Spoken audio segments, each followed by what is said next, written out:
प्यारे साथियों, बिहार सरकार ने टीआरई 4 का एग्ज़ाम कराने से पहले एस-टेट का एग्ज़ाम करवाने का निर्णय ले लिया है। तो ये जो एस-टेट का एग्ज़ाम होगा, उसके एग्ज़ाम का पैटर्न क्या-क्या होने वाला है, उसका सिलेबस क्या-क्या होने वाला है, उसके बारे में हम लोग इस वीडियो में बात करने वाले हैं। हम लोग एस-टेट की अगर बात करें, तो इसमें 2 पेपर होने वाले हैं, पेपर 1 और पेपर 2।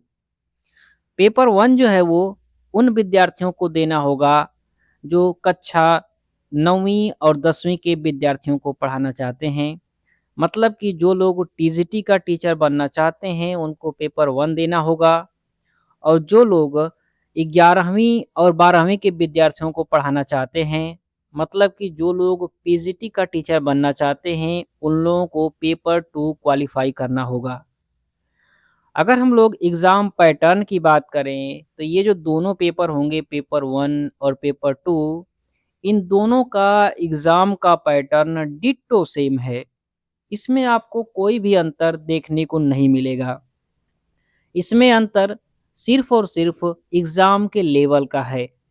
मतलब कि टीजीटी के लिए अगर ये एग्ज़ाम आप दे रहे हैं, तो इसका लेवल कुछ और होगा। और पीजीटी के लिए आप अगर एग्ज़ाम ये दे रहे हैं, तो इसका लेवल आपको कुछ और देखने को मिलेगा। बाकी जो पैटर्न है दोनों एग्ज़ाम्स का, वो आपको बिल्कुल सेम देखने को मिलेगा।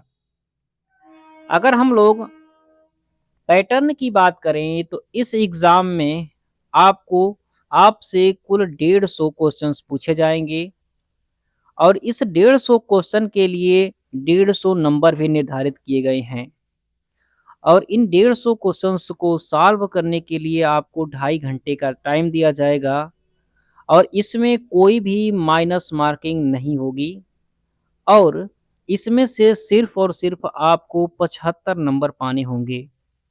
मतलब कि जो 150 नंबर का एग्ज़ाम होगा, इसमें से आप 75 नंबर पा लेते हैं, तो आप एस-टेट का एग्ज़ाम क्वालीफ़ाई कर जाएँगे। अब हम लोग बात करेंगे कि इसका सिलेबस क्या-क्या होगा, मतलब कि एग्ज़ाम का पैटर्न क्या-क्या होगा।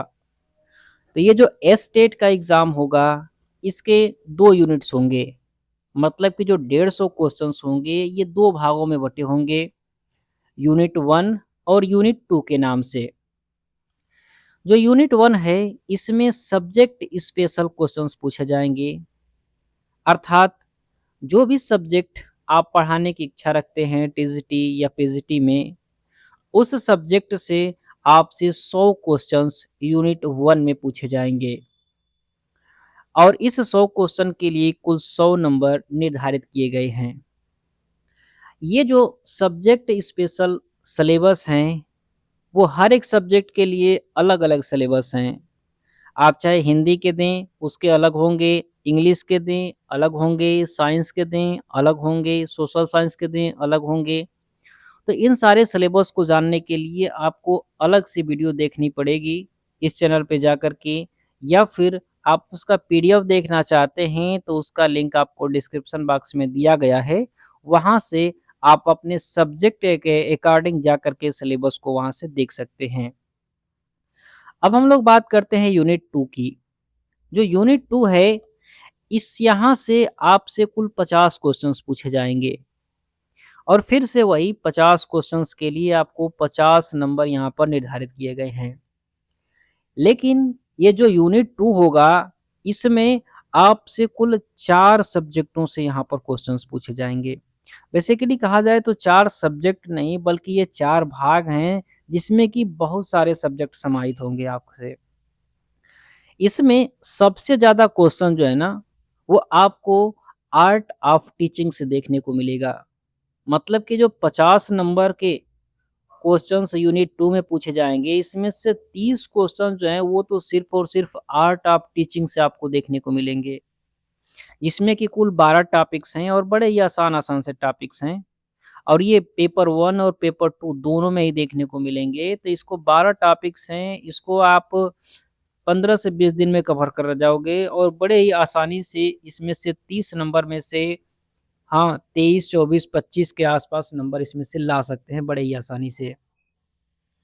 ये आर्ट ऑफ टीचिंग की हो गई। इसके अलावा आपसे जनरल नॉलेज के 5 क्वेश्चंस पूछे जाएँगे इस यूनिट 2 में। इसके अलावा एनवायरमेंटल साइंस से आपसे 5 क्वेश्चंस पूछे जाएँगे और मैथमेटिकल एप्टीट्यूड से मतलब कि मैथ से इसमें 5 क्वेश्चन पूछे जाएँगे और रीजनिंग से इसमें 5 क्वेश्चंस पूछे जाएँगे। इस तरीके से मिला कर के कुल 50 क्वेश्चन जो हैं वो यूनिट 2 में पूछे जाएँगे और यूनिट 1 में कुल 100 क्वेश्चन पूछे जाएँगे और दोनों को जब मिलाएँगे तो 150 क्वेश्चन बनते हैं। मतलब कि पेपर में 150 क्वेश्चन पूछे जाएँगे और उसमें से सिर्फ़ और सिर्फ़ आपको 75 नंबर लेकर के आना है। उसमें कोई माइनस मार्किंग नहीं है, बड़े ही आसानी से इसको पास हो जाएँगे आप, बस थोड़े से ध्यान देने की ज़रूरत है। इसके लिए एग्ज़ाम से पहले आपको टेस्ट देना अनिवार्य है। ये जो एग्ज़ाम्स होंगे ये सारे के सारे मतलब कि पेपर 1 और पेपर 2 दोनों के दोनों ऑनलाइन मोड में होने वाले हैं। तो इस बात की भी आपको प्रैक्टिस करनी पड़ेगी। इसके लिए ऑनलाइन टेस्ट भी देने होंगे। किसी भी साइट से जा कर के एस्टेट का कोई भी टेस्ट हो, मॉक टेस्ट हो उसको खरीदिए और उसका टेस्ट दीजिए। आपको तुरंत पता चल जाएगा कि मुझे इसमें और कितनी मेहनत करने की ज़रूरत होगी ताकि कम से कम इसमें 75 75 मार्क्स आ जाएँ। 75 से ज़्यादा लेकर के नंबर अगर आप आते हैं तब भी उसका कोई वैल्यू नहीं होने वाला है। हाँ, उससे कम अगर आपके आते हैं तो आपको डिस्क्वालीफ़ाई कर दिया जाएगा। आपको जो टीआरई 4 का एग्ज़ाम है उसमें बैठने नहीं दिया जाएगा। इसीलिए आपको ध्यान रखना है कि कम से कम 75 नंबर इस एग्ज़ाम में आप पा सकें, तभी जाकर के आप टीआरई 4 में बैठ सकते हैं और टीआरई 4 का सिलेक्शन एक सीट पर आप सिलेक्शन उसमें जाकर के ले सकते हैं। बाकी जो आपके सब्जेक्ट्स हैं, अपना सब्जेक्ट आप बताइएगा कि आपका कौन-सा सब्जेक्ट है, उसके अकॉर्डिंग आपका सिलेबस क्या होगा एस्टेट के लिए, टीजीटी के लिए और पीएचडी के लिए, उसके लिए आगे से वीडियो बना दी जाएगी। तो आप अपना सब्जेक्ट को कमेंट बॉक्स में ज़रूर बताइएगा। बाकी आई होप यहाँ से आप अच्छी तरीके से समझ पाए होंगे कि एस्टेट जो है उसका पैटर्न आपको क्या-क्या मिलने वाला है और किस तरीके से इसको आप क्वालीफाई कर पाएँगे। तो thanks for watching, have a nice day, thank you.